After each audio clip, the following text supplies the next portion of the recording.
घराच्या शिवनिका संस्थांसाठी दारणा धरणातून पाणी आरक्षित तत्कालीन आघाडी सरकारने घेतला होता निर्णय। शेतकऱ्यांच्या हक्काचं पाणी खासगी संस्थेला वळवल्याचा आरोप। एकूण 39 लाख लिटर पाण्याची मिळाली होती मंजुरी।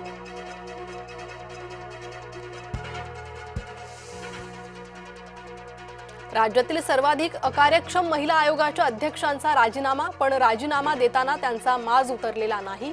विजय वडेट्टीवारांचा ट्विट करत चाकणकरांवर हल्लाबोल।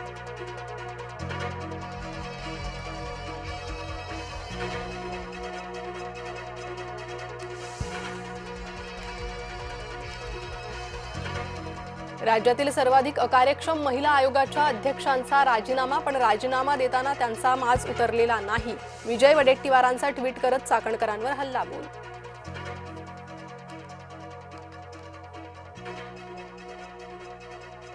घरगुती एलपीजी पुरवठा हळूहळू सुरळीत, व्यावसायिक वापरासाठी अंशतः पुरवठा।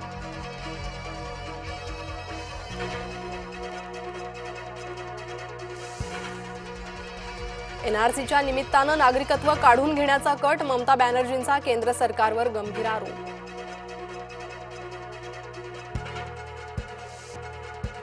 मालदीवमध्ये उद्योजक गौतम सिंघानी यांच्या स्पीडबोटला अपघात, उपचारासाठी केलं एअरलिफ्ट, मुंबईत उपचार सुरू।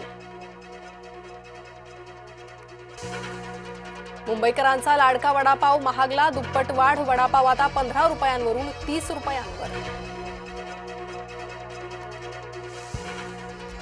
मार्शल आर्ट्स ग्रँडमास्टर आणि ॲक्शन हिरो चक नॉरिस यांचं निधन, वयाच्या 86व्या वर्षी घेतला अखेरचा श्वास।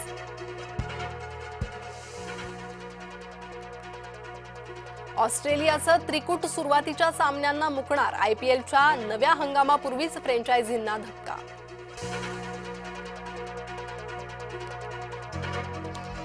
चीफ सिलेक्टर अजित आगरकरांच्या भवितव्याबाबत संभ्रम कायम, करारवाढ संबंधित वृत्ताचं बीसीसीआयच्या अधिकाऱ्यांकडून खंडन। आज मुंबईसह देशभरात ईदचा उत्साह, ठिकठिकाणच्या मशिदीत पहाटेच्या नमाजासाठी मुस्लिम समाज एकवटला।